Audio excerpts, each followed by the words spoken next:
It's just before 3 in the morning on November 9th, 1979, and a phone rings beside the bed of Zbigniew Brzezinski, the National Security Advisor to the President of the United States.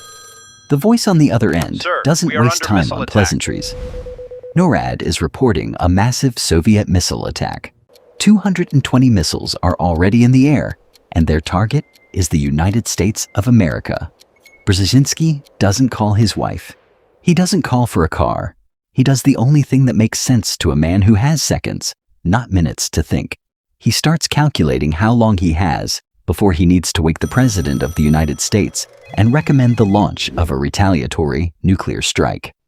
Before he can pick up the phone to give that order, a second call comes through. Someone got it wrong. There are no missiles. There is no attack. There is nothing in the sky at all except stars and satellites and the quiet dark of a November night. That phone call, and the 6 terrifying minutes that surrounded it, is one of the closest calls to nuclear war in human history, and almost nobody has heard of it. Let's rewind, because to understand how something like this could happen, you need to understand the machine that the entire planet was strapped to during the Cold War. By the late 1970s, the United States and the Soviet Union had built enough nuclear weapons to destroy each other several times over, and both countries had settled into a grim strategic logic called mutually assured destruction. The idea was simple and horrifying. Neither side would ever launch a first strike because both sides had the guaranteed ability to annihilate the other in return. Survival depended on the other guy believing you could and would strike back. But there was a problem baked into that logic. Land-based missiles sitting in silos were vulnerable. If your enemy could destroy your missiles before you launched them, mutually assured destruction stopped working because you'd have nothing left to retaliate with. So both superpowers adopted something called launch on warning. The idea was that if your early warning systems detected an incoming attack, you didn't wait for the bombs to land to confirm it was real. You launched your own missiles the moment you had confidence the attack was underway, so that even if your silos were destroyed 30 minutes later, your weapons were already in the air. This is the part people don't fully grasp. Intercontinental ballistic missiles fired from Soviet territory would take about 30 minutes to reach the United States. Missiles launched from submarines lurking off the coast could arrive in half that time, sometimes less.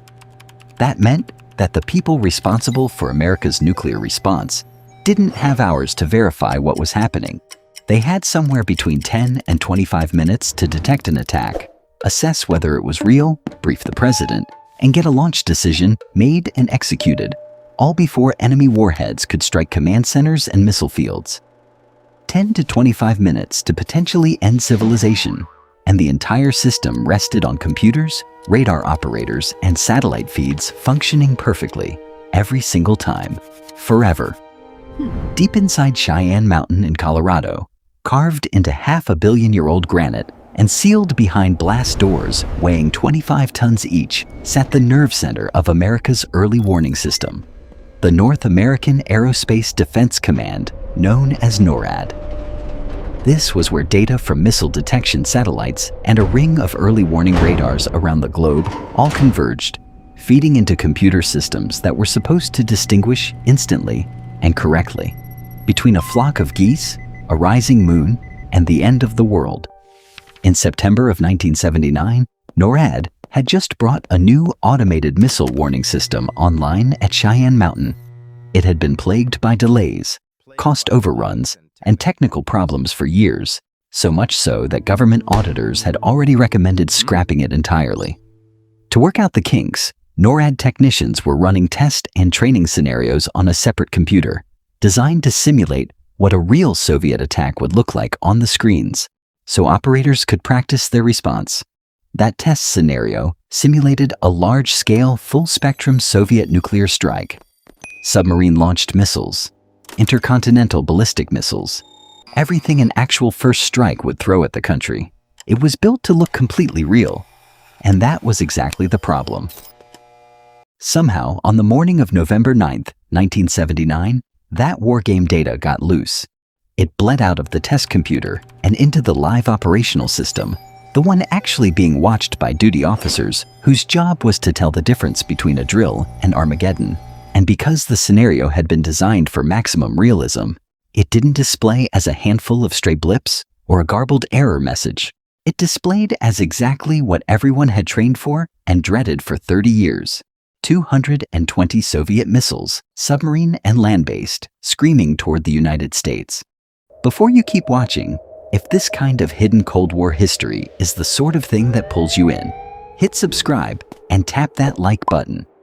It genuinely helps this channel keep telling these stories, and there are more coming. The alarm didn't stay contained to one room in one mountain. It appeared simultaneously on screens at NORAD's command post in Cheyenne Mountain, at the Pentagon's National Military Command Center, and at the alternate National Military Command Center at Fort Ritchie in Maryland, an underground facility built specifically to keep the government running if Washington were destroyed. 3 separate command centers, hundreds of miles apart, were all staring at the same nightmare at the same time. That alone told everyone in the room this wasn't a local glitch. It looked systemic. It looked real. A threat assessment conference was convened immediately, pulling in senior officers across the chain of command to evaluate the data in real time. And the machinery of America's nuclear response didn't wait for a final verdict. It started moving. Launch control officers at Minuteman missile silos scattered across the American plains received preliminary attack warnings and moved toward launch posture. Fighter interceptors were scrambled into the sky, at least 10 aircraft airborne within minutes, racing to meet bombers that didn't exist. Bomber crews ran to their aircraft and began startup procedures. And the National Emergency Airborne Command Post, the militarized 747, known as the Doomsday plane, built to let the president direct a nuclear war from the sky if Washington were destroyed, was launched into the air. It flew without the president aboard because there wasn't time to get him to it. For a window of time that lasted roughly 6 minutes, the United States military machine was moving, step by deliberate step, toward the deployment of nuclear weapons in response to an attack that was happening nowhere except inside a training simulation. Here is what saved the world that morning. And it wasn't a hero pulling a plug at the last second. It was redundancy, boring, unglamorous redundancy. The satellites that were supposed to detect the heat signature of missile launches from Soviet territory were showing nothing. The early warning radar stations ringing the country, capable of picking up submarine-launched missiles as they crested the horizon, were showing nothing either. 2 entirely independent detection systems, systems that had no connection to the malfunctioning computer, simply weren't seeing an attack. Duty officers cross-checked the raw sensor data against what the computer was claiming, found no agreement, and within minutes began walking the alert back down. The alert began walking back down. By the time Brzezinski's second phone call came through, the correction was already underway. 6 minutes.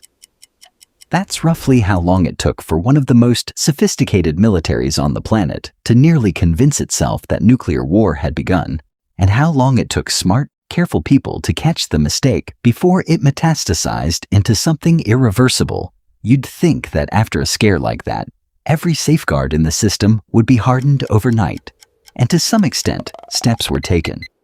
The Pentagon built a separate, physically isolated facility, specifically so that test and training data could never again touch a live operational computer. But the fixes weren't fast enough, and they weren't complete enough, because less than 7 months later, it happened again. In the very early hours of June 3, 1980, warning screens across the American nuclear command structure lit up once more. This time the pattern was different, and in its own way, more unsettling. Instead of one consistent, terrifyingly coherent attack scenario, the displays were erratic.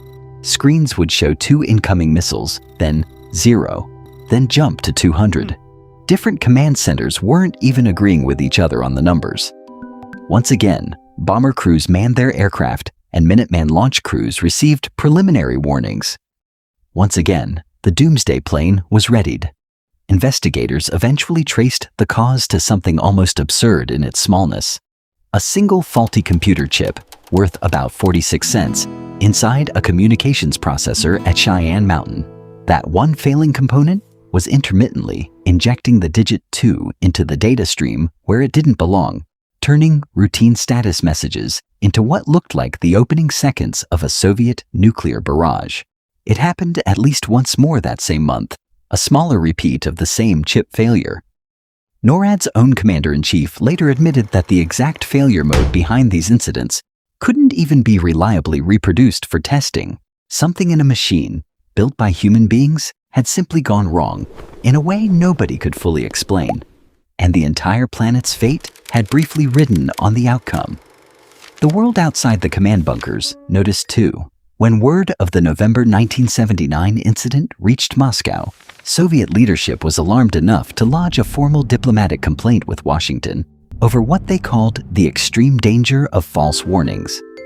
Imagine being the official who has to explain to the government you're locked in a nuclear standoff with that your 46-cent computer chip almost got everyone killed.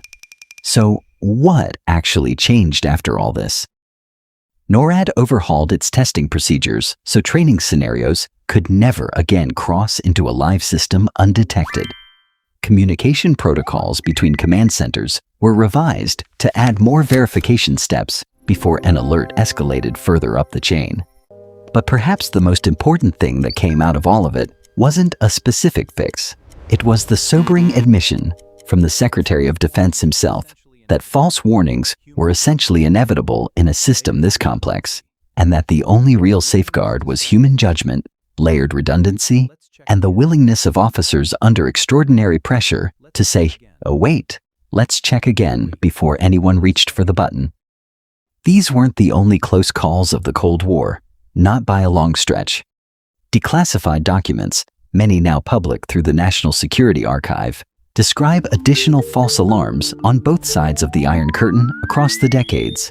Moonrises mistaken for missile launches, sunlight glinting off clouds misread as a first strike, and at least one incident in the Soviet Union where a single officer's decision not to trust his own warning system may have single-handedly prevented a retaliatory launch. Every one of these stories shares the same quiet, terrifying thread. The end of the world, when it almost came, arrived not through malice, not through a mad dictator's finger on a button, but through ordinary technical failure. A misrouted training tape, a 46-cent chip, sunlight at the wrong angle. We like to imagine that catastrophe on that scale would announce itself with drama, with clear villains and clear warning. What November 9th, 1979 actually tells us is quieter and somehow more unsettling. Civilization came within 6 minutes of nuclear war because of an ordinary equipment mistake, caught not by brilliance, but by careful people doing their jobs and refusing to trust a single source of information. It's worth remembering that the world hasn't ended so far, not because it couldn't have, but because enough people, on enough ordinary nights, chose to double-check.